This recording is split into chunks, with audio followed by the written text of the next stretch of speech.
Welcome to the show, everybody. Happy Friday to you. Fantasy football today here on Friday, October 2nd? 21st? 21st. There we go. Thank you, iPhone. I'm Adam Azer with Dave Richard and Jamie Eisenberg. What a game we had last night. Big time bonanza. Thursday night owed us. What do you guys, what do you want to talk about? I got nothing. I got to know, Dave, were you awake when it happened? No. So what was it like waking up to that news? Well, I woke up at I woke up in time. I woke up and it was the post-game show. Okay. So the first thing, of course, is I checked to see the box score, and I saw that, Benjamin had a monster game, and I was like, nuts, because I didn't have him ranked high enough, and that's kind of eating me up this morning. And then I go to Twitter, and I see the news, and it's like, wow, pretty crazy. And I wanted to jump out of bed and start doing research right then and there. And I didn't. I went back to sleep. Got it done this morning. I didn't even know how to research it. It's so different than anything we've seen. It really is. This is going to be a very interesting, I don't want to say test, but you think about the history of Kyle Shanahan and what he's done. This is going to be so different because it's a running back with a pedigree. He just gave up 4 draft picks including a second. He's never spent any type of capital like that on a running back before. He hasn't had a track record of throwing to his running backs. He'd be dumb to not do that. He's always had the track record of using multiple running backs. He'd be dumb to do that. He's had a track record of breaking his running backs. I hope we don't do that.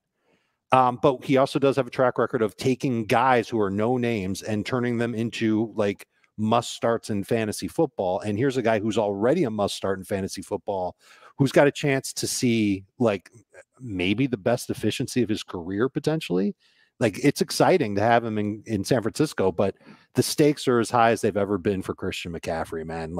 His upside's never been higher, and his injury risk, it feels like has never been higher. I'm at the point now where I hope he plays 17 games. I hope I'm dead wrong on telling people that, he's an injury risk and you shouldn't take him first overall. I want to see this offense at full strength all season for the rest of this season. And so the thing that, and Adam, obviously we spoke about this at length last night, but the thing that, just thinking about it, and Dave touched on a few of these things, they've basically lit the last 2 third-round picks on fire with their draft picks with Trey Sermon and Tyrion Davis-Price. Mm-hmm.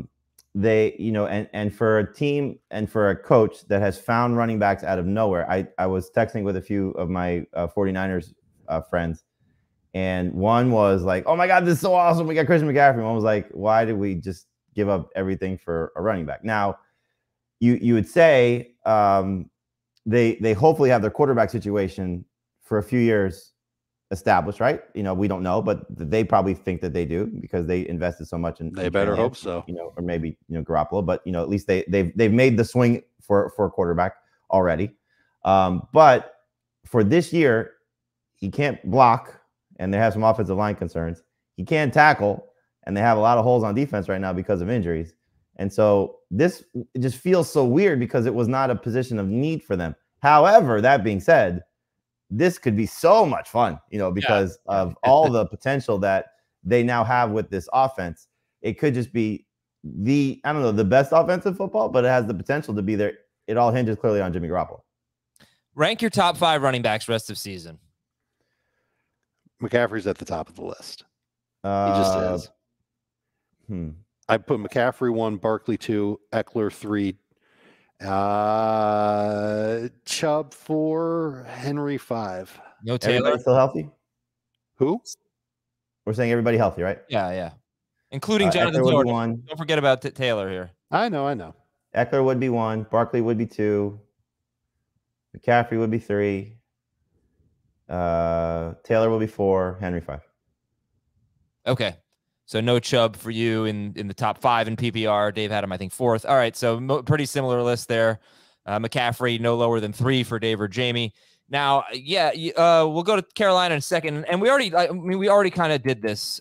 Just listen to the bonus podcast that Jamie and I recorded. But, there even just 8 hours later, there are things that I see that changed from last night. For example, perhaps I judged Chuba Hubbard a little bit too harshly.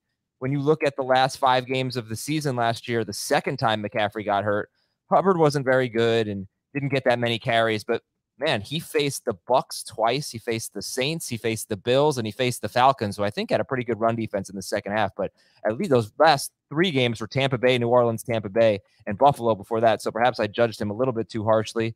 So that was one thing. Things change when you have time to actually dig into it here. But Dave, I mean, we kind of talked about the idea that everybody in the 49ers passing game, except for Garoppolo, loses with the addition of Christian McCaffrey. Do you think that's the case? Just fewer targets for Debo, for Ayuk, for Kittle? Yeah, in theory, yeah, I think their ceiling comes down just a little bit. I think that you're still going to start Debo. You're still going to start Kittle. You're probably going to look at Ayuk as like a number 3 or a flex, and judge the matchup a little bit when it comes to these guys. But I don't see a scenario where you're going to sit Debo or Kittle. And there's a chance where Jimmy Garoppolo ends up being a usable starter rest of season. So if you picked him up to be your bye week quarterback this week, you might have hit it a little bit. Yeah. And for the Panthers, Jamie, reassessing the backfield there, you said you'd rather have Foreman in non or half. You'd rather have Hubbard in full PPR. They weren't running the ball. I think McCaffrey was only averaging about 14 carries per game, but he was obviously getting a ton of catches. So yeah, this is going to be a tough week, you think, against the 49ers. But going forward, these guys I think they're both available still in more than half of CBS leagues. What is your when I went to sleep last night after we were done, and I went back through all my leagues just to see, and for a few that were on waivers, just to make some bids on both guys. As I said then, I'll say it again. As I said last night, I'll say it again now. Please do not drop anybody of significance on your roster for these guys. They're not going to be good. You're hoping for one of them to stand out above the other and give you some semblance of volume, and that could be something that you hang your hat on. But you're talking about a flex option at best. McCaffrey was making just play after play that these guys can't make, and so this team is going to be absolutely horrible. So the hope would be is that one gets a lion's share of the touches. I can't see that happening, but maybe that's the case.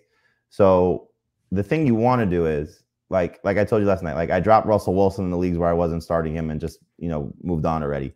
I dropped Josh Reynolds and Josh Palmer and guys like that. I saw a lot of drop Michael Carter. You want to drop Michael Carter, it's fine.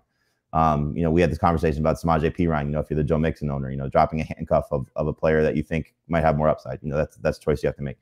But I don't think we know until we see what they're going to do. Like, we had this conversation Dave and I did on HQ earlier. It might have been last week, but in terms of if you're the Panthers and you're making this move, why would you not see if Chuba Hubbard could be your number 2 guy moving forward and give him some more opportunities as the younger back? Deontay Foreman is not their future. Hubbard's not their feature guy, but he might be somebody that they could have to rely on in a pinch. Now, granted, they had this last year and they may have seen enough, or they may want to see a little bit more. I don't know, but don't overspend for them. Don't reach for them. Don't drop anybody of significance for them, but it is worth your interest to see what happens, at least this weekend, from a usage standpoint, to see if you have somebody to potentially as a flex option moving forward.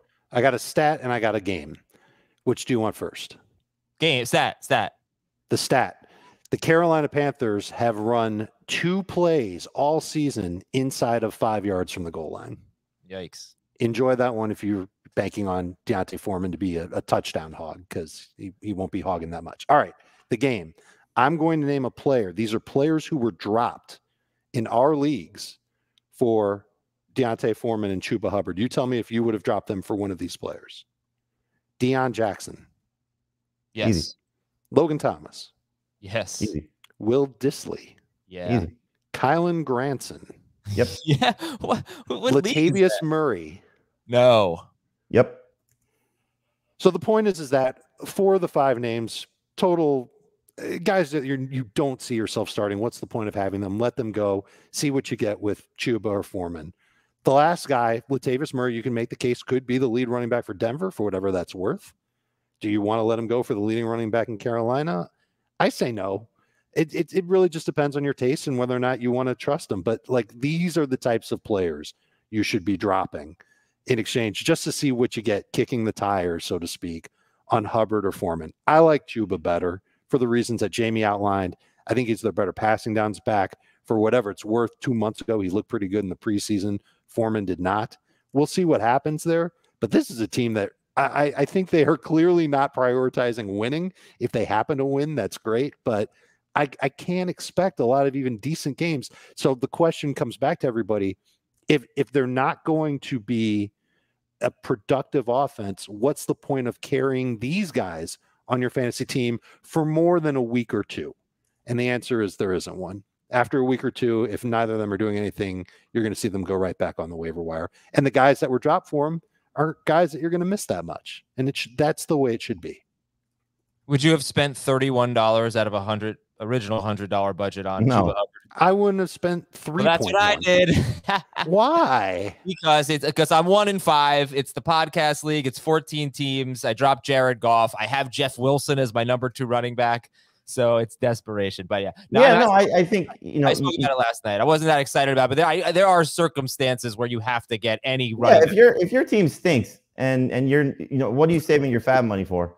Yeah. Like, I don't think the team stinks, by the way. It's Taylor and Keenan Allen are my first 2 picks. But yeah, I mean, I spent $11 on Hubbard in one league just to see, and my team's 2-4. So if I lose this week again, okay, there goes my fab budget. I don't care. Exactly. Right. What am I waiting for? Right. Yeah. All right. So right. I mean, like we can't give blanket statements. I could see scenarios where if you're desperate, you have to get these guys. I got a lot of questions last night though, Adam, in response to the stuff we were doing.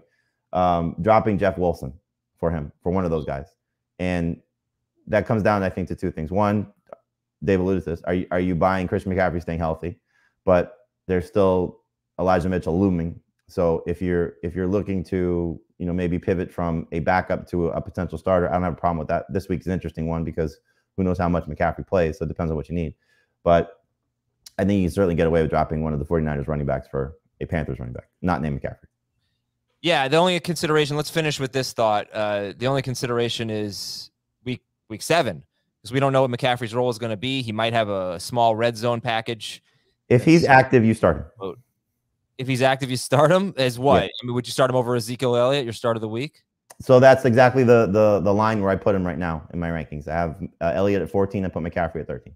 So depending on what we hear over the weekend, I might pivot off that, but it's as Adam Schefter said, he's a pretty smart guy. Went to Stanford.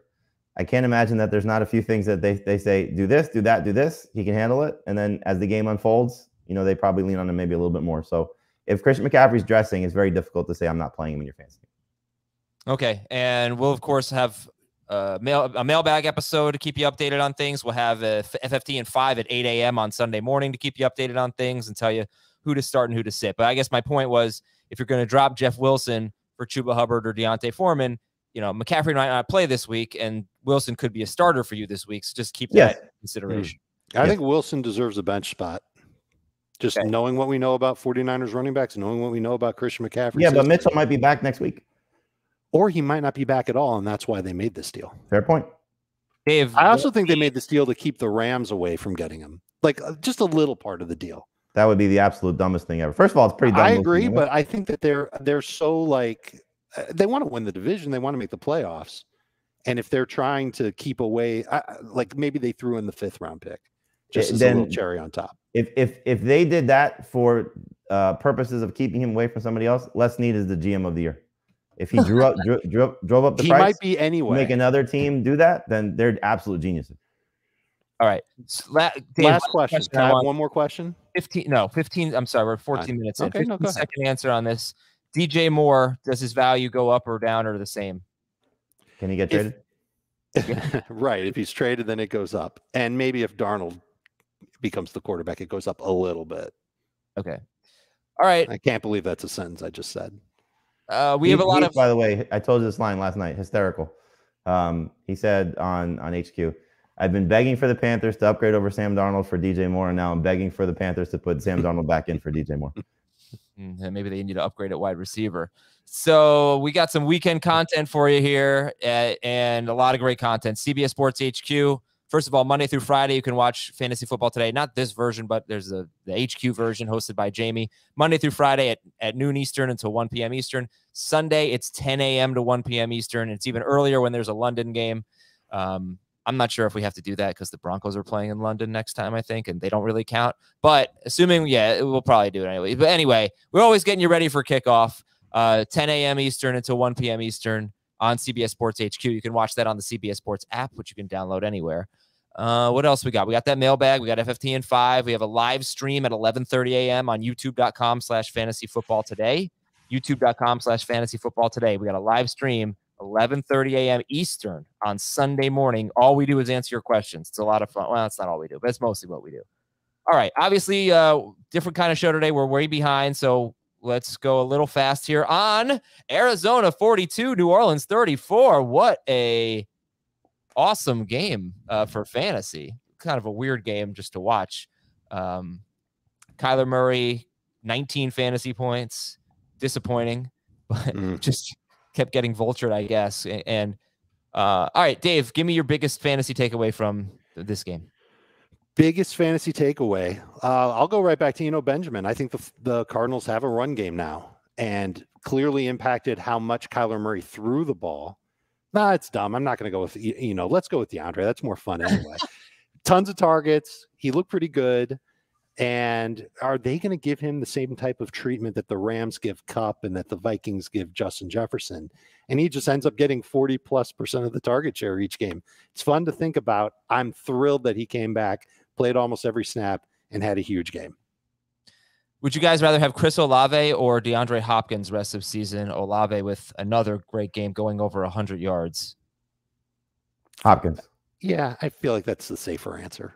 Because, I mean, look, Michael Thomas is still going to be a problem there for the Saints. And the quarterback situation, I know Olave had 2 great games with Jameis Winston, but that's such a volatile situation. Yeah.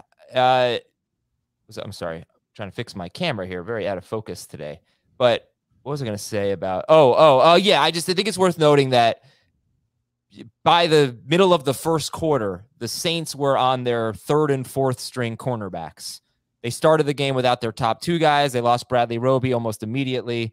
So Hopkins just absolutely feasted on a rookie cornerback and just a really bad secondary. Now, I do think, Benjamin's worth talking about, though, Dave, because Sure. He and Keontae Ingram, maybe they're both better than James Conner. I don't know. But what do you think happens when James Conner comes back? And, Benjamin was started in 45% of leagues. Comes through with 113 total yards and a touchdown. And a 2-point conversion. I think Connor will inherit at least the Keontae Ingram role. Short yardage, although he didn't get every short yardage step. In fact, got a lot of it. But that's what I think he'll be. I think they'll use him like short yardage situations, maybe some of the running downs. But Benjamin's faster. He's better than James Conner at this point. If you could sell, Benjamin, do it now. I agree with that too. And if you could go back in time and never draft James Conner, you should do that also. Rondale Moore, 68% rostered. Before you freak out, he played almost exclusively out wide this game. I wouldn't say almost exclusively, but the majority he played out wide. Can he get back into the slot? That's been a valuable role for this Cardinals offense. Is it Robbie Anderson starts being the outside guy until Marquise Brown comes back? Does Rondale Moore go back into the slot as soon as next week, and should we hold him?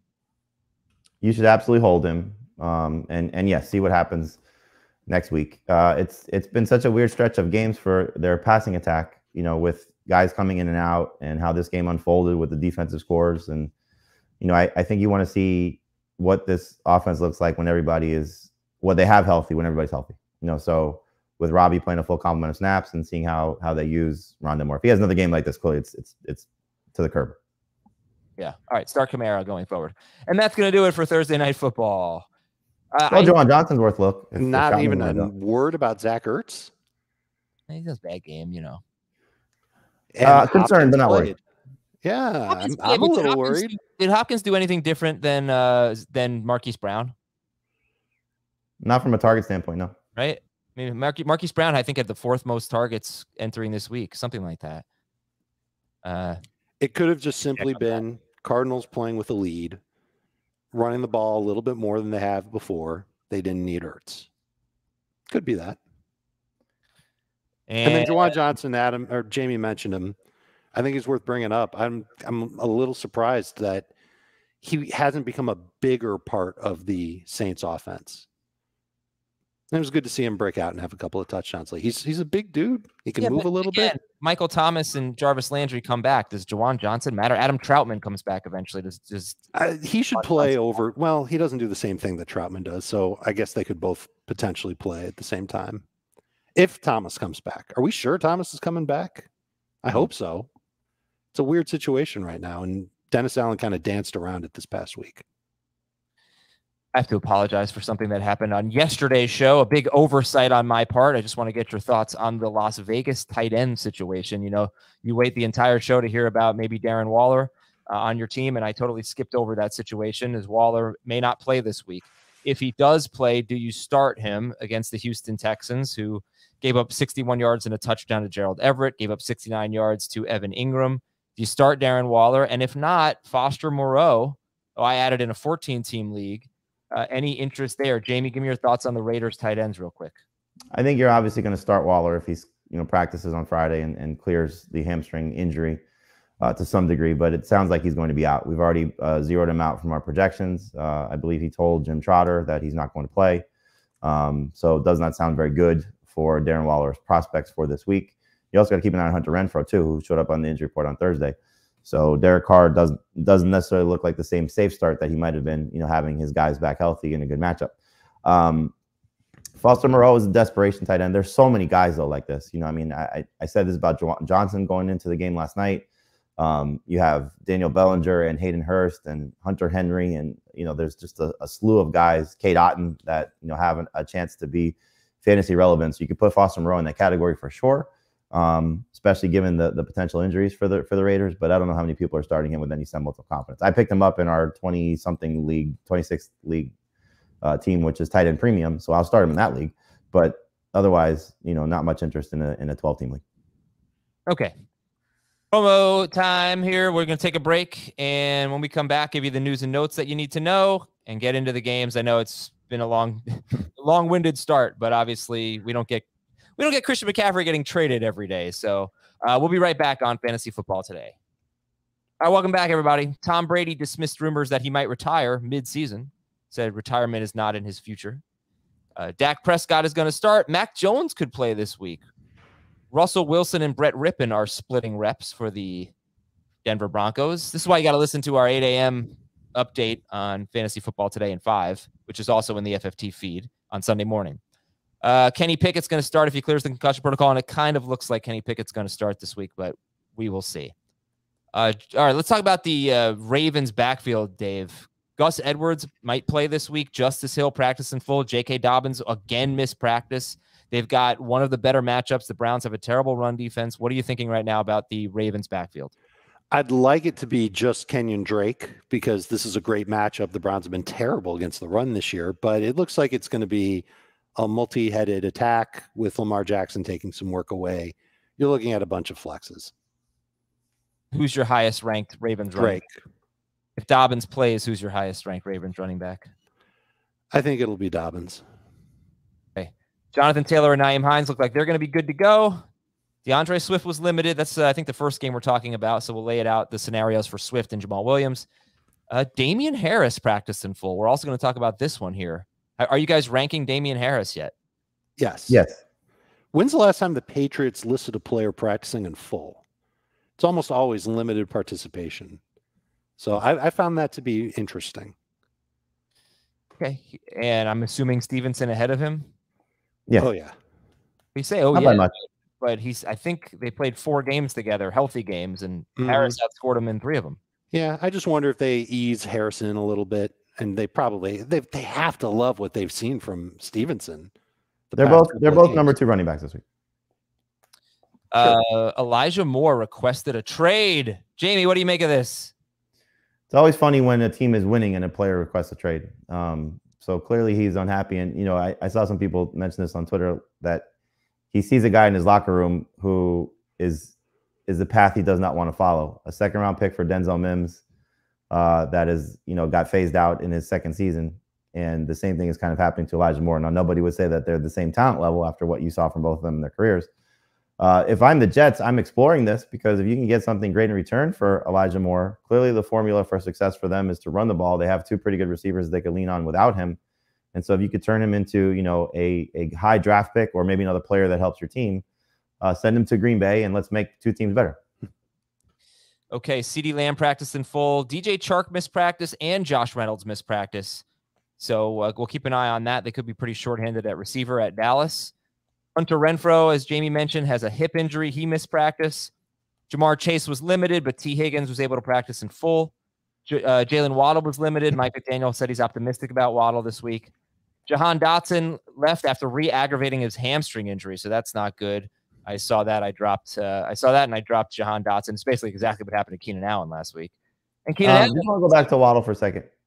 Just we ran into the situation with T. Higgins on a Sunday night game.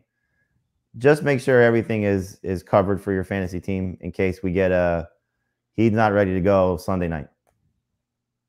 I wish we had gotten that with T. Higgins. Right, we didn't get that with T. Higgins. But that's what I'm saying. Like, learn from that mistake or Dalton Schultz. Same thing. That you get stuck. Just make sure you pay attention if there's right. Chase Claypool might want to roster him just in case. He's available in some leagues. Some people are dropping George Pickens. That type of thing. I don't think there's any Dolphins receiver that you want to pivot to, but if you have the opportunity to cover yourself, cover yourself. What about Tyquan Thornton with the Patriots on Monday night? Great call. Yep. Yeah. Have a plan B. Have a plan B. Okay, Keenan Allen limited. Josh Palmer still in the concussion protocol. Rashad Bateman limited. Baltimore said they want to get Devin Duvernay more involved. Tyler Lockett out again with a hamstring injury. We got to take this one seriously here. If Tyler Lockett doesn't play, does Geno Smith fall out of your top 12? Yeah. I mean, he's already 13th for me, and I've thought about moving him back up, but I'm not sure. I'm especially worried if Lockett isn't at 100% anyway. And Julio Jones was limited. Mark Andrews, we expect him to play? I hope so. I don't like how on Wednesday it's just a rest day, and then on Thursday it's a knee. Like, what's going on? Hopefully he practices Friday and there's nothing to sweat. Dalton Schultz practiced in full. Darren Waller, we already talked about him. Doesn't seem likely to play. Pat Freiermuth does seem likely to play. That's about it. On the offensive line, great news for the 49ers. Trent Williams and Mike McGlinchey, both of their starting tackles, could play this week against the Chiefs. They're making good progress. Teron Armstead was limited. Like, wait, we got who behind us now? let's go. Baltimore right tackle Morgan Moses was limited. He got in a limited practice, so hopefully he gets back out there. And Carolina could be without its starting center against Tampa Bay. Wait, we lost who behind us now? I'm not playing. Looks like the Panthers might be getting a little bit healthier in the secondary. J.C. Horn was limited, and I think C.J. Henderson. I don't know if he was limited or he missed practice. I thought he might have been limited. But bad news for the Chiefs. Rashad Fenton remained out. He may not play this week. All right. One question for each game. Here we go. Detroit at Dallas. We love the running backs, but what about the number 2 wide receivers? Michael Gallup and whoever the number 2 wide receiver is going to be for Detroit. Jamie, are you starting anyone other than CeeDee Lamb and Amon-Ra St. Brown as wide receivers in this game? If Josh Reynolds gets through practice on Friday, I will start him as a high-end number 3 receiver, low-end number 2 option, because we've seen his targets be consistent, whether it's been Amon-Ra St. Brown in or out. Better without Amon-Ra St. Brown there, but he's been a go-to guy for Jared Goff in the last 4 games prior to the bye week. If he is out, then I will not trust anybody, and I'll go back to TJ Hawkinson, who I am, not necessarily in love with this week because the Cowboys have been good against tight ends. And so, as we saw with Hawkinson, whenever there's at least one less mouth to feed, it's almost like Mike Gesicki. He steps up and plays much better. For the Cowboys, I will use Michael Gallup as a number 3 receiver. I'm hopeful that this is the reunion that we've been waiting for Michael Gallup. Dak Prescott coming back can unlock his potential.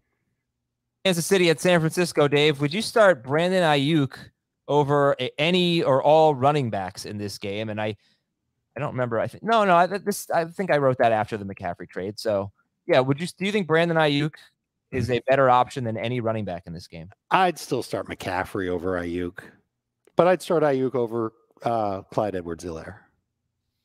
If McCaffrey does not play, would you start Jeff Wilson or Ayuk?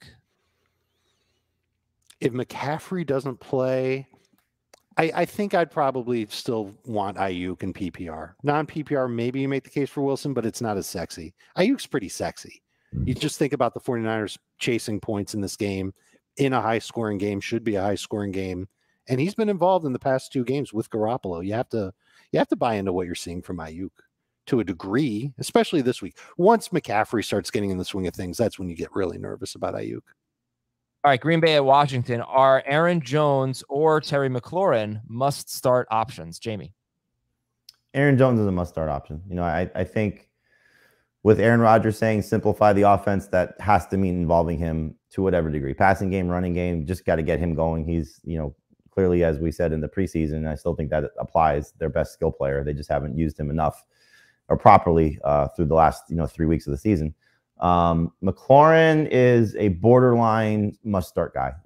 Certainly a starter in a 3-receiver league. I hope Taylor Heineke back is what he needs. Not necessarily that he was great with Heineke last year, but he's been struggling with Carson Wentz. And something at play that matters here is I think the third receiver may not be there for them. Dotson tweaked his hamstring in practice. De'Ami Brown's still not going, and so maybe some more targets being funneled in his direction along with Curtis Samuel. Will help him, in a game where they might be chasing points also. Giants at Jaguars. Dave, which Jacksonville running back do you prefer? Travis Etienne. Easy.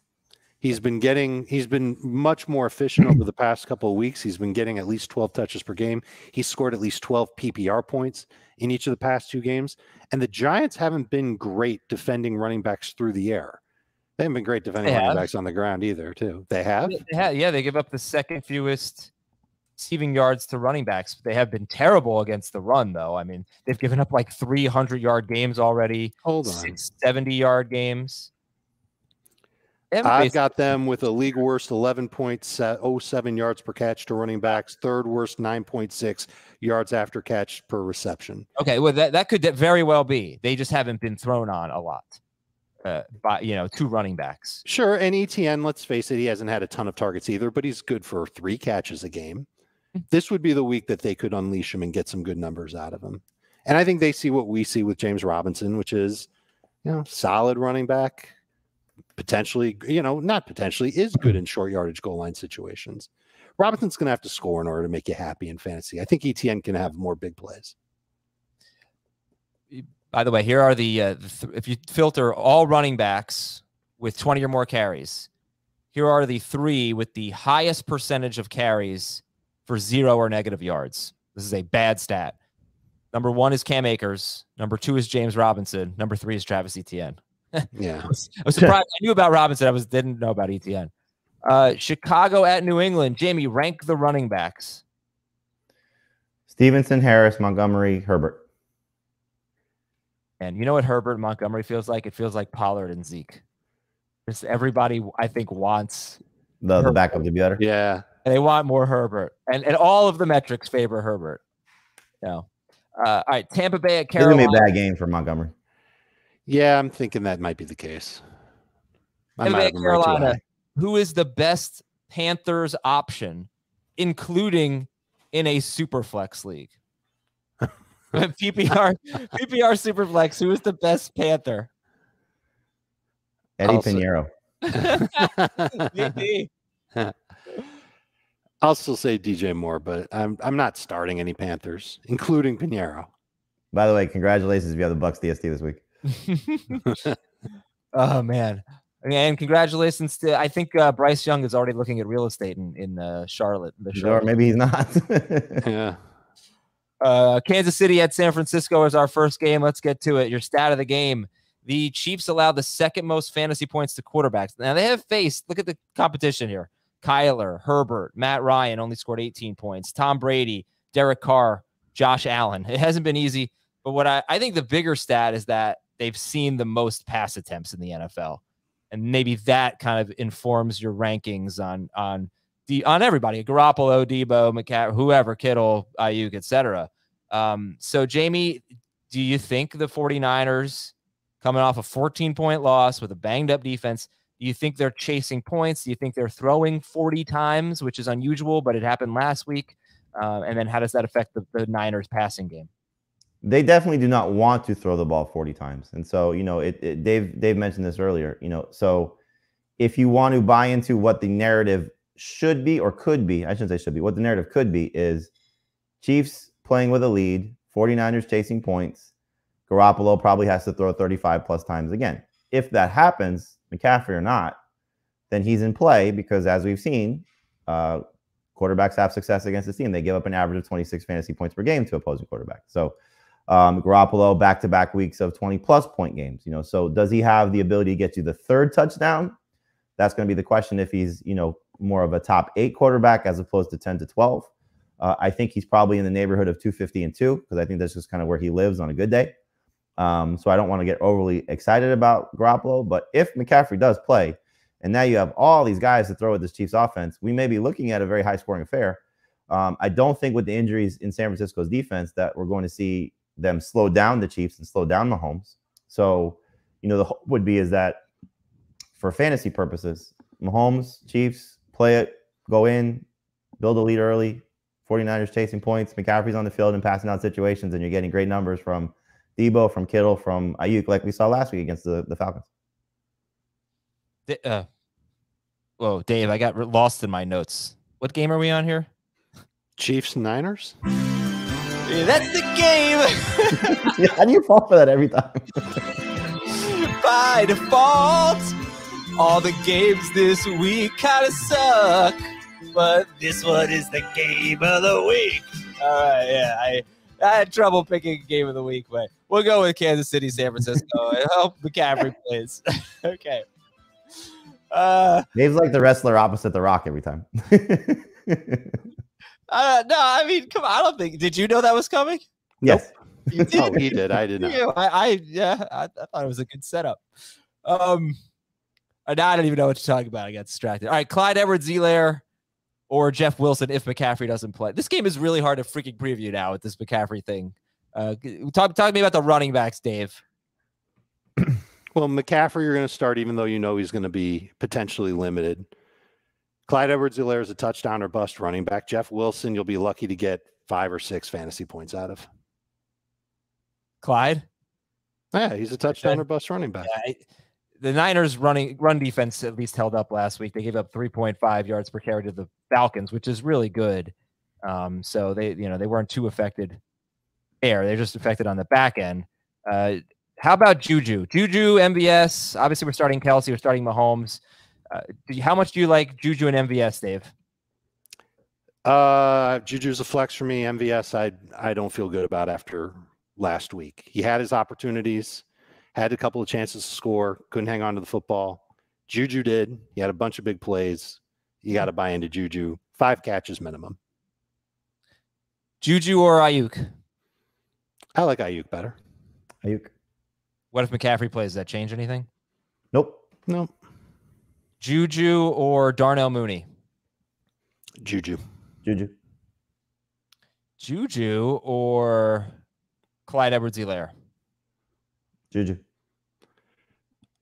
Juju, even in non-PPR.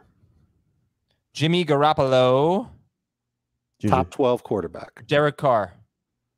Garoppolo. Garoppolo or Tua? I have Garoppolo higher. I called this the game of the week, so I hope it's close, but I only found 3 games in Garoppolo's career with the Niners that they lost by 10 or more points that he didn't leave early with an injury. He threw over 40 times in 2 of those 3 games. They don't want to do that, but hopefully they have to throw a lot in this game. Well, I mean, look, even if they're playing with a lead, if they can't run, which is the strength of the Chiefs defense right now, they're going to have to throw still. So what do you think about Jeff Wilson, by the way? I know Dave just answered that, but where are you ranking Jeff Wilson? Is he still someone we can start? I would not touch him if McCaffrey plays. Now, he could still find the end zone, but you have a couple things at play here. First off, he fumbled last week, so even before the McCaffrey trade, was he still going to be the feature guy? I would lean toward yes, but you just never know. Tevin Coleman is still going to play if he's active, I would guess. So, even if they're limiting McCaffrey, it's still going to be probably a rotation between the other 2.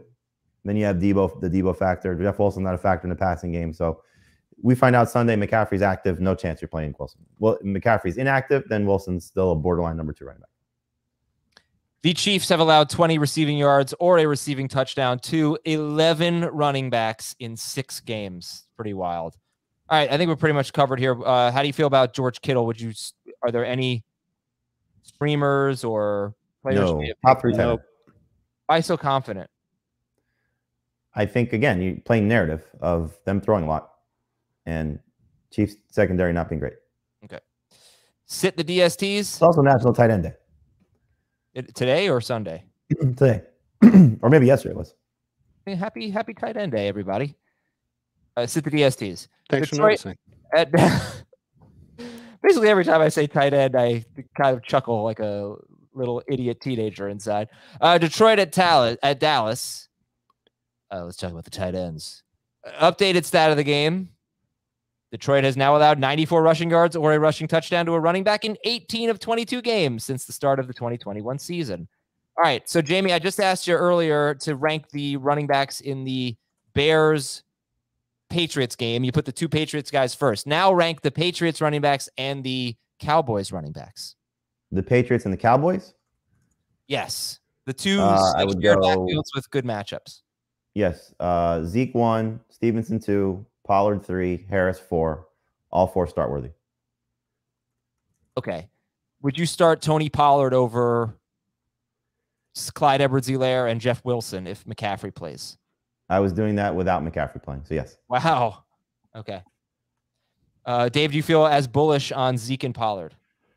Zeke, yes. Pollard is like he's like at the top of my flex list among running backs because he's getting between 8 and 13 touches per game. He gets a bunch of big plays. Well, he's got the potential to have a bunch of big plays. It's a great matchup in that I believe he is the league leader among qualifying running backs in yards after contact per carry. And the Lions give up the most yards after contact per carry. So I'd like to bank on that guy breaking a tackle and finding 10, 20, 50 yards in a touchdown. Can I detour us a little bit here? You're the host. I feel like I'm in the minority.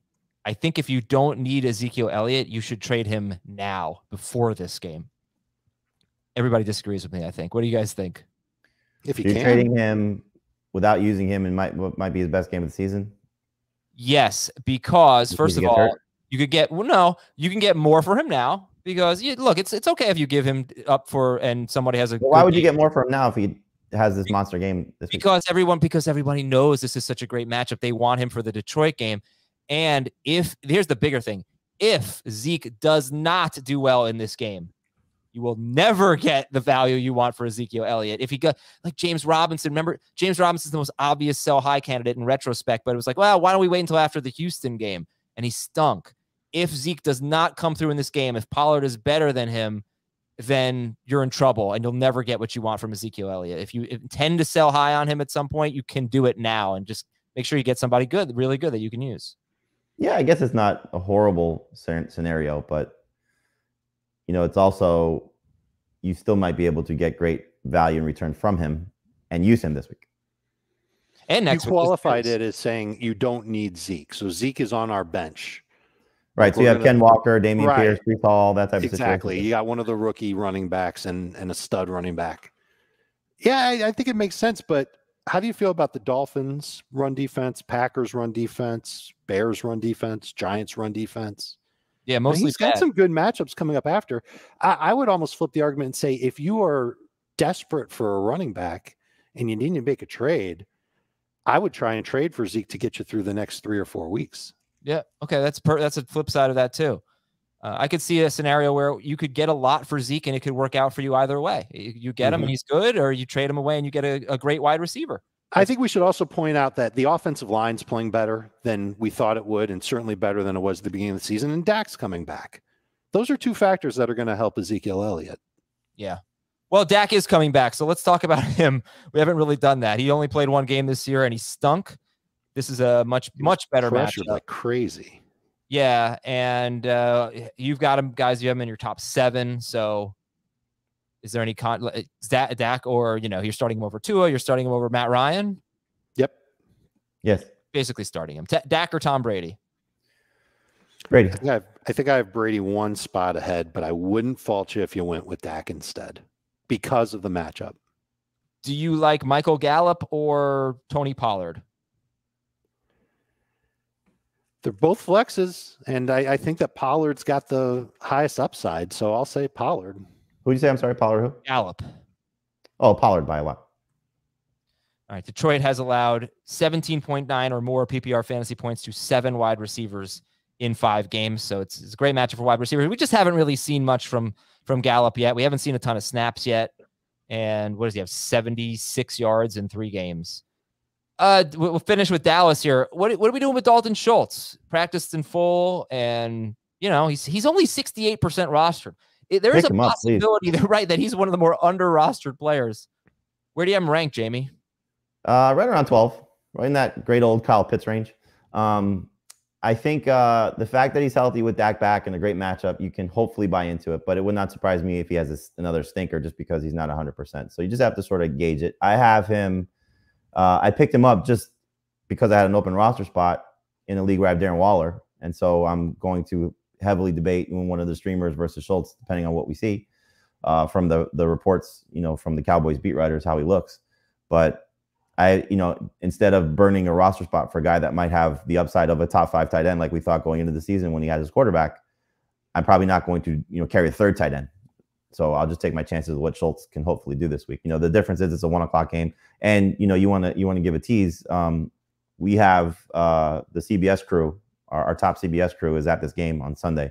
So Tom Spencer, who's in the booth with Jim Nantz and Tony Romo, will be on our show on Fantasy Football Today on Sunday morning. And just to give you an example of inside information that we get, he indicated that Zach Moss will be a healthy scratch and that they want to get Dawson Knox going a little bit more. And what happened? Dawson Knox scored a touchdown in that game.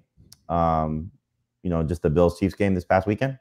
So he told us, I think a couple weeks ago, Gabe Davis was going to go off the Steelers game. He said, look for Gabe Davis to be a big part of the offense. He was. He told us about Khalil Shakir. He was.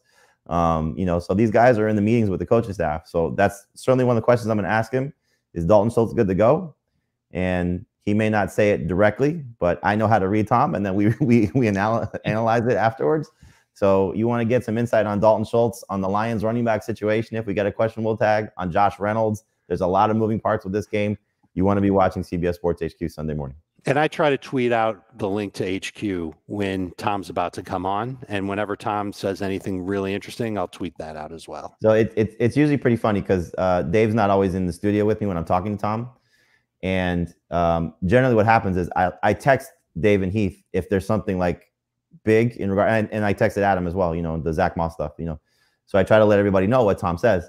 Dave doesn't bring his phone with him. So no. he walks into the room. I go, did you guys get my text? And Heath goes, oh, yeah. And Dave goes, no, what happened? No. I hear what's on the show. Well, no, it's a lot of times when Tom and I talk off the air when he tells me stuff. All right, so Jared Goff, I'm guessing, is a sit. Yes. Please. Amon-Ra St. Brown, I'm guessing, is a start. Yes. Please. TJ Hawkinson or Dalton Schultz? Right now, I would go Schultz. If Josh Reynolds is out, I might reconsider that just because one less mouth to feed. The Cowboys haven't allowed a touchdown to a tight end this year. And we've only seen Hawkinson play great when Amon-Ra St. Brown was not there. So, is this a opportunity with no Chark, with no Reynolds if he's out, and maybe no Swift? Then I like that for Hawkinson a little bit more, but not enough to say, oh my God, you got to start TJ Hawkinson, because I think this Cowboys defense is pretty good against that. But I'm not sure if we're getting the same Dalton Schultz just because Dak Prescott's back. Right, but Hawkinson's been so bad in 4 of 5. They could both be really bad. They could both be 6 PPR fantasy points.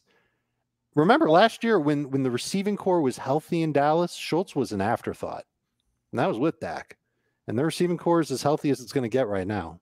Oh, would you say that? He was an afterthought? You can look at what his target share was when Lamb and Cooper and Gallup were healthy versus they had Amari Cooper. They had Amari Cooper that year. I know, but they like Gallup, and they think that Gallup is their big play guy. Yeah, and they're going to be able to run the ball. Not as, all right. Look, I think it's fair to wait and see with Dalton Schultz. But you gotta roster him. Come on, you could certainly. Oh, I agree with rostering him, and I could certainly say that Hawkinson doesn't have enough upside to warrant him being an obvious start over Dalton Schultz. You're basically taking a risk either way. I'm just taking the risk with a player who I haven't seen take like a straight up donut this year. Okay, so how about DeAndre Swift and Jamal Williams, Jamie? What do you think about the running backs for the Lions? The Cowboys, they're giving up the 6th fewest points to running backs, 5th fewest receiving yards to running backs, but they're not great per carry. They're just not, they just have a really good defense. Anyway, what do you think about Swift and Jamal? Swift is out. Jamal Williams remains a must-start running back. Not necessarily a top 5 or top 10 guy like he was in some of the previous matchups without Swift, but certainly a must-start running back in the top 15-ish range. And honestly, might be the best running back in this game, which says a lot because I do like Ezekiel Elliott. I still would rank Elliott higher, but it wouldn't surprise me if Jamal is better. If Swift plays, Swift is a number 2 running back in that same range, just with the hope of his big play ability showing up. And Williams is a flex play because I don't think they're going to give Swift the majority of the work. They weren't doing that when he was 100% healthy. And so Williams, I think, still has the touchdown potential and still has the potential to be a factor as the game evolves. If they're chasing points, he'll be on the field a lot. If it's a competitive game, he'll have the touchdown opportunities. So I wouldn't run away from Jamal Williams, but he's not a must-start guy by any stretch if DeAndre Swift plays. All right. Start the Cowboys DST. Like him? Yes. All right. Green Bay is at Washington. I had trouble with the stat of the game for this one, but let's just take a look at Terry McLaurin. He does not have a green zone target in 2022, and he had 4 of them last year, despite leading the team with 130 targets and no other player on Washington having more than 62 targets. The guy just does not get targeted inside the 10-yard line, which is very frustrating. But for Green Bay and Washington, Dave, who are the must-start guys in this game? I think Aaron Jones is a must start. I would couch him as a number 2 running back, but toward the top of that number 2 range. I think he gets going. Aaron Rodgers is asking for it. They'd be silly not to get him going. He's been more efficient than A.J. Dillon. I think Allen Lazard, with the way he's scoring touchdowns, he's a must start. Flipping over to Washington. Yeah, I think we're done here. Those 2 guys. I want Terry McLaurin to be a must start. Why I want stuffed pizza to be 200 calories, but when you look at the bus at receiver, non-injury related, it feels like there's 4 pretty good ones to label as bus.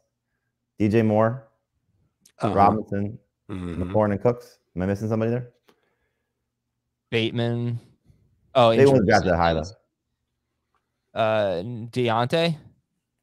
Yeah, I guess Deontay qualifies. Deontay's going to bust. Cortland Sutton is now, after last week, a bust. Nah, Judy? Is Judy a bust, or are we? No, Judy, I think was. Okay? I'm thinking like in the first 3.5 rounds, 4 rounds. Yeah. So Michael Thomas, did he get that high in ADP? No, non-injury. Oh yeah, sure. McLaurin, I feel like hasn't really been as bad as it seems. He's been 12.2 to 16.2 fantasy points in 4 of 6 games, and then last week they just barely threw. Where they throw 22 passes or something like that, in a rare win where they gave up 7 points. So that's why I have more confidence in him. Just because Dotson's out and they've got nothing from their tight ends. So I feel like he has to be a big part of the game. Unfortunately, it's really not an easy matchup. Packers pretty good against the pass, but they haven't really faced a lot of good wide receivers. He averaged just above 12 PPR points per game last year with Taylor Heineke. I think if that's the expectation, you're going to be okay. And that's a number 3 receiver.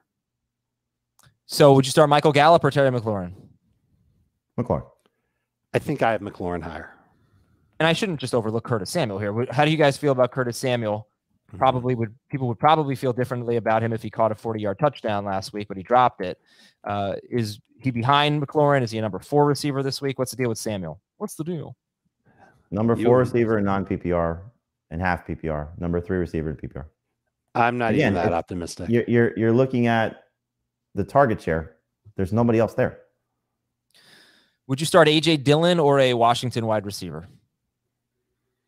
Definitely McLaurin. Full PPR. Maybe Samuel over him. Definitely McLaurin and Samuel in PPR. I would go Dillon over maybe both in non-PPR. I can't do it. Would you start Aaron Jones or Ezekiel Elliott? I have Jones higher. Zeke.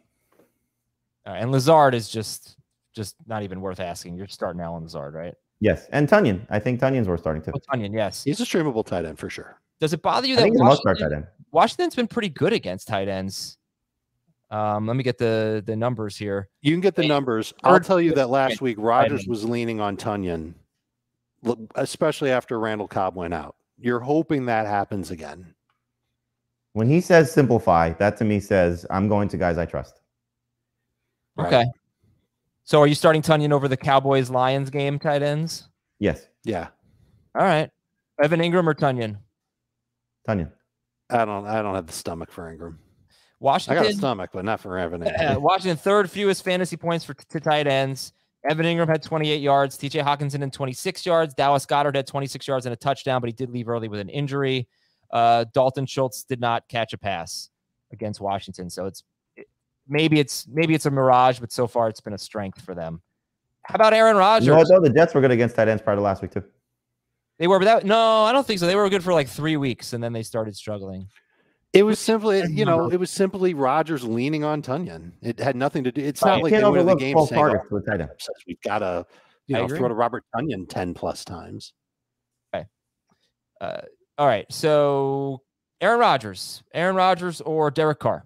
Jets against tight ends, just to let you know. Great against Mark Andrews week 1. Yeah. Struggle with Freiermuth. Everybody else, they dominated. Who is everyone else? Hayden Hurst? Njoku? Yeah. What was that, week 2? Yep. Right. So they were good like the first 2 or 3 weeks, and then Freiermuth had a big game, and Tunyon had a big game. I mean, they haven't allowed touchdowns to tight end. I know. But Robert Tunyon, that was his first game with more than 37 yards. Yeah, no, I'm not saying it's, oh my gosh, he's a layup, but in the pantheon of tight ends, 12 targets from Aaron Rodgers, and knowing what this receiving core looks like, I'll take my chances with that. All right, Aaron Rodgers or Derek Carr? Carr for now, but if there is no Renfro and Waller, then I might go back to Rodgers. Trevor Lawrence or Aaron Rodgers? I have Rodgers higher. Rodgers. Geno Smith, Matt Ryan, Aaron Rodgers.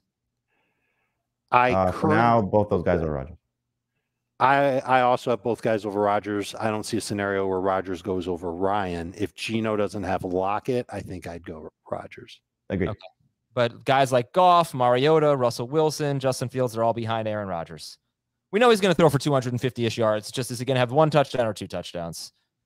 And Brian Robinson. Jamie said he kind of liked Brian Robinson on yesterday's show. Heath said to avoid Brian Robinson. He does not have a catch in 2 games. He had 17 carries, 60 yards, and a touchdown. Packers are awful against the run. 5.29 yards per carry allowed to running backs. Dave, how do you feel about Brian Robinson? Close to a low-end number 2 running back. He needs to score in order to be helpful. I don't think he's got 100 total yards in him, especially because he doesn't catch the ball. Really nervous about the Packers almost going all in on the run with Heineke under center. I know it sounds silly, but I'm worried about Robinson. If Heath has mentioned this a number of times. If there isn't a muff punt by the Bears, Robinson doesn't even get the opportunity to score, and who knows if he gets the opportunity to close out the game for the Commanders. So I think we got lucky with Robinson last week. I do buy into his carries. I do think he can get somewhere between 12 and 15 carries in this game. And so that's enough to make him close to a low-end number 2 running back, probably a number 2 running back in non-PPR. Brian Robinson or a Ravens running back? Robinson. If there's no Dobbins, I might go Drake. Okay. It's just such a good matchup. All right, let's go. Let's move on. Packers DST is top 9. We're going to take one more break. When we come back, we have 3 more games. Chicago at New England, Giants, Jaguars, and probably don't even need us to preview Tampa Bay, Carolina. But we'll do it anyway because we love you. We'll be right back with Monday Night Football on Fantasy Football Today. Yes, Chicago at New England. I have a sneaky feeling that this is actually going to be a good, fun game. I don't know why, but I do. I'm feeling it. Good, nice, competitive Monday night game. Chicago at New England. Really? Yeah. Chicago's defense has actually been better than people probably realize. I don't know if it's really that good, but it's been good. And New England's offense, and these two teams actually throw downfield. They're among the leaders in air yards per pass attempt. And the Patriots give up a lot of big pass plays. That one shocked me. They give up more big pass plays than almost any other team. And that might be good for Darnell Mooney. It might be good for Justin Fields. Do you know who they've given up the big plays against? basically everyone, even in the last 2 games where they have given up a combined, I think, 15 points to the Lions and Browns. They have given up a lot of big pass plays. Define big pass play. Okay. In the past 2 weeks, the Patriots have allowed 9 pass plays of 20+ yards, which is, I think, second most in the NFL in that span. In a game where they faced the Lions without St. Brown and the Browns, and they gave it 15 points in those 2 games. So yeah, that's just a problem for them. They're giving up a lot of big plays. Is Jonathan Jones healthy? I don't know, but I don't know that they have that good of a secondary anymore. We're so used to it with the Patriots. I truly don't know. I don't know what to make of it. The best part of their defense is definitely their run defense. Anyway, here's a potentially meaningless stat of the game. Justin Fields leads the NFL in yards per completion. He is followed by Tua, Mariota, Josh Allen, and Russell Wilson. So when you look at the top 3, a lot of them have not thrown a lot of passes. But all right, Jamie, what do you think about the Bears? Are there any Bears that you are starting in this game? Not if I can avoid it. I mean, Montgomery's the closest, but again, Dave said this run defense is fantastic. They've yet to allow a touchdown to a running back. They just held Nick Chubb to 70 total yards, shut down Kareem Hunt. And that's a running team that is better than the Bears running team. So I think Montgomery is a flex at best. Maybe he's the first running back to score against this defense, but I doubt it. Maybe he has a lot of plays in the passing game, but I'm not banking on that because that's not the strength of his game. So the receiving core, no. Mooney, I think, is at best number 3 receiver. It's nice that he scored 13 PPR points in 2 of his last 3. Saw a spike in targets last week. Saw a spike in attempts for Justin Fields. So maybe they're building towards something. So it's worth picking up Mooney for sure, as we talked about on Tuesday. But to start, no, I'm not buying into them as starting options. Does it matter to you at all that, yes, the Patriots have not allowed a touchdown, but they're giving up 4.5 yards per carry to running backs? That's not good. Yeah, but Montgomery isn't good. At least he's not good. He's not as efficient as Herbert. And there's definitely a chance, the coaches have talked about it, that it's almost like Matt Eberflus put the running backs on notice that whoever's playing better from game to game is going to get more work as the game unfolds. The one caveat that I would say to that is what happens if the Bears are trailing? Because Khalil Herbert isn't as good of a pass catcher, or at least he hasn't been, as David Montgomery has. And I think the Patriots aren't that great defending running backs out of the backfield. They've allowed a lot of yards per catch. They've missed as many tackles on 32 targets to the running back position as they have on 124 carries to running backs. Wow. If that makes sense. Yeah, that's wild. So like that's like the one area that I think David Montgomery does have some semblance of an edge on. They haven't allowed a running back though to catch more than 3 passes since week 2.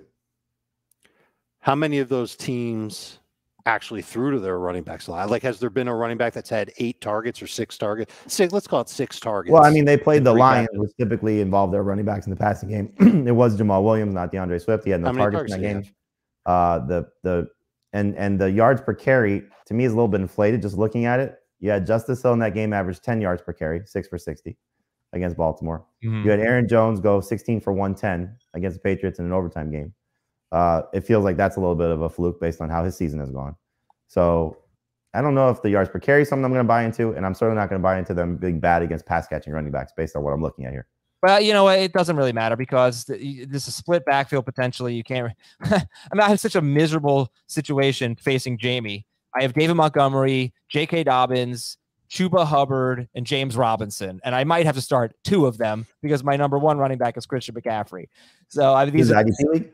What's that? Yeah. So these are the decisions I have to make with David. You'll start you won't start McCaffrey, obviously. Start James Robinson. You get a word that he's not going to play. I think I'm going to start James Robinson over David Montgomery. But it's ugly. All right. Yeah. You don't want to start Darnell Mooney, and he's flexy rostered, though. He's flexy based on the stat. He should be a starter in a 3 receiver PPR league. Okay. Non-PPR, no, but PPR, yes. Sit Kmet. I'm assuming you're going to sit Patriots quarterback. And then now where are we going to rank Ramondre Stevenson with Damian Harris coming back? Is he below or ahead of Zeke? Below. I think I already asked you that earlier. Okay. He's below Zeke, is ahead of Pollard. Would you The start? only way that changes is if Harris is inactive come Sunday. Right. That's Monday, so we don't know. Oh, that's right. So if we get a report that Damian Harris isn't going to play, Like he's ruled out or whatever on Friday. Will he be real on Saturday? What day is it? All right, so let's say Harris is playing. Would you start Stevenson? What game are we talking about again? Stevenson, Yankees, Astros, or the rookie? Oh, not that one. Wow. Stevenson or the rookies? Brees Hall, Damian Pierce, Ken Walker, Ramondre I'll take Stevenson. the rookies as of now. I'm sorry, the rookies are who? Brees Hall, Damian Pierce, Ken Walker. Compared to Stevenson? Mm-hmm. I would have told you Stevenson prior to yesterday, but all the rookies. Mm-hmm. Kobe Myers or Darnell Mooney? Myers. And the Bears. Especially if Mac Jones starts. Bears, though. Debo, 14 yards. Lazard, 13 yards and a touchdown. Cook's 22 yards. Thielen, 27 yards. McLaurin, 41 yards. Giving up the fourth fewest fantasy points to wide receivers. No, they're playing great. Their secondary especially is playing well over their heads. They're schemed very well. All right. So is Myers I still feel like his floor is 10 PPR points. How about Alec Pierce or Jacoby Myers? Pierce. I have Myers higher. How about Juju or Myers? Juju. I think I have Myers higher.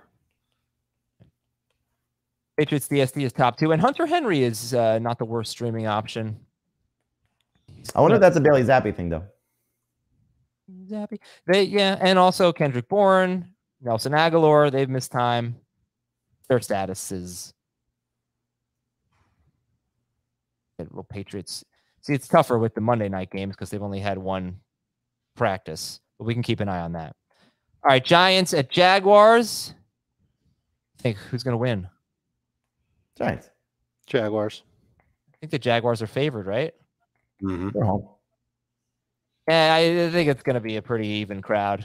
That's true. Right? Are you going to the game? I don't live in Florida anymore. No, I'm saying you can fly down. There's airplanes. Jaguars are 3-point favorites at home. The Giants, stat of the game, have allowed 100 yards rushing to McCaffrey, Tony Pollard, and Kenyon Drake. None of them had 15 carries. They also allowed 73 to 82 yards to Derrick Henry, Ezekiel Elliott, and Khalil Herbert. Dexter Lawrence in, Dexter Lawrence out. It doesn't. I'm sorry. Well, he's been great too. Leonard Williams in, Leonard Williams out. It doesn't really matter. They've been bad against the run. So, Jamie, your thoughts on the Jacksonville running backs in this game? I think Dave summed up good before. ETN's worth trusting as a number 2 running back, low end number 2 running back, better in PPR than non-PPR. If this was a week where everybody was, full strength, no buys, he wouldn't be a starter. But I think it's worth, exploring based on how your team might look. Robinson's just tough to trust right now. He's basically falling into the touchdown or bust category, which is not something we want to, be dealing with. So flex at best for him, better in non-PPR than PPR. But hopefully ETN is building towards something, and the breakout player that we were hoping to see is starting to materialize. Who's the best Robinson in this game, James or Wandale? I'll take Wandale in PPR. I might take Wandale in non-PPR too. I was impressed with how he played, and he only played 14 snaps. I'd be surprised if he played that few amount this week. How do you feel about the Jaguars offensively? They have been struggling the last 3 weeks. They have scored 14, 6, and 27 points offensively in their last 3 games at Philadelphia, Houston, and at Indianapolis. And so far, the Giants have had a pretty good defense. Dave, do they get on track? Do you trust Trevor Lawrence? Do you trust Christian Kirk, Zay Jones, Evan Ingram? What do you think? So I trust Evan Ingram as a streaming tight end. I like him much better in full PPR than non-PPR. I'm going to take Kirk as a number 3 receiver at best until we start to see that target volume tick up. He had 3 drops in the game against Philadelphia, and since then he's had 8 targets, had 5 catches. He had 35 yards. He had the touchdown last week. That's over 2 games. It's not what we were hoping for. So I want to see that target volume really go up before we start ranking him back as like a top 20 wide receiver, at least before I rank him as a top 20 receiver. Zay Jones is, I think, a desperation play. And Lawrence, great number 2 quarterback in Superflex. Nothing better than a bye week quarterback this week. And I don't know if they know what they're really good at right now. Yeah, that's a great point. I don't know their identity. I mean, last week, Trevor Lawrence's ADOT or his air yards per pass attempt was like 5 yards or something.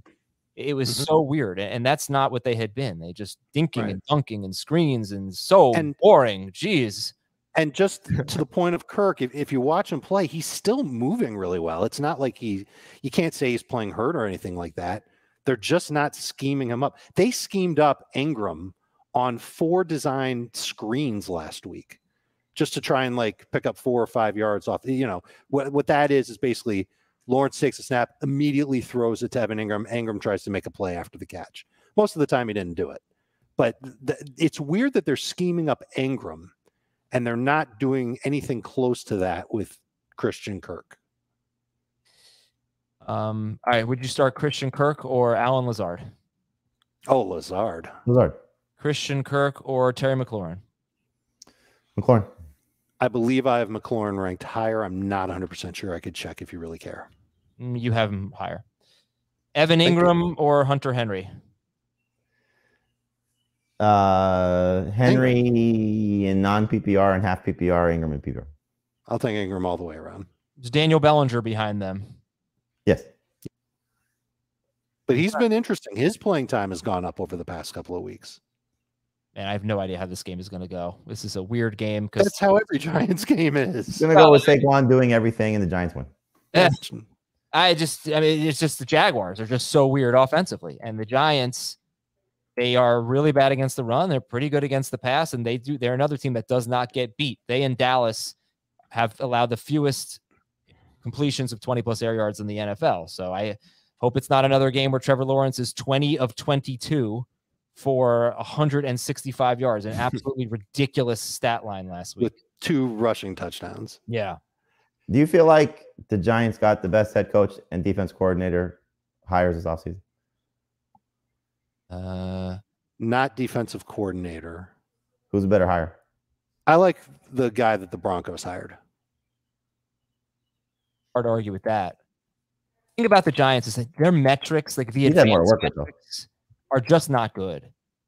Nobody, I don't think anyone from an analytical standpoint buys the Giants. It seems like they're all smoke and mirrors. That really is a testament to their coaching staff. Yeah, Dable's been great. He has been. I am so curious to see how they use Wandale this week. And I wonder when Darius Slayton gets a chance to take a step forward. I'm curious what they do with Bellinger because I think he's played so well the past couple of weeks that they have to keep him involved in the offense. They're an evolving offense. And they've got Saquon, who's awesome. So they could end up creating some interesting players for fantasy. I'm all on board with stashing some of these Giants players. Last game, Tampa Bay at Carolina. Start them all, sit them all. Yep. And we're done. Would you start a Panthers running back over James Robinson? No. No. Okay. That's it. I mean, Tyler Algier or a Panthers running back? Algier. Yeah. I'd go Chuba in PPR. Tyler Algier is the third down back who never gets a target. All right. But that's how far the running backs are for me. Cade Otton, Foster Moreau, or Daniel Bellinger if I'm desperate at tight end? Bellinger. Followed closely by Otton. PJ Moore or Wandale Robinson? Man, go for Wandale. I find it funny that PJ Walker threw for 60 yards in each of his last 2 games. One of them was in relief on 6 pass attempts, and one of them was as a starter. Look, he didn't finish the game, though, to be fair. I know he didn't, but things are going to be different without McCaffrey. They are going to have to throw to DJ. They do throw to DJ more, but I think they're going to have to throw to him even more. I think his target share last year was up when McCaffrey didn't play. Just something to keep in mind here. I'm going to check his roster percentage. You think he's rostered in 80% of leagues anymore? DJ Moore? Yeah. Yes. No, everybody hates him. If they have another game where their ADOT is below 1, right? Are they going to be accused of tanking? 88% rostered. Too high. Okay. What if I said 8%? Would you have said too high? No. He's worth rostering still in 14-team leagues. All right, that's it. That's not it. I got to do a little more Chuba Hubbard, Deontay Foreman. Colts. You do? Yeah, I know I'm going to get a ton of questions about it. Panthers running back or Curtis Samuel? Samuel. Panthers running back or AJ Dillon? Dillon. And I don't like Dillon. Panthers running back or one more here. Or Drake London. London. And I don't like London. All right. That's it. Thanks, everybody. We'll talk to you. HQ, the podcast, the live stream, showing up at your house. Look forward to that. See ya. Bye.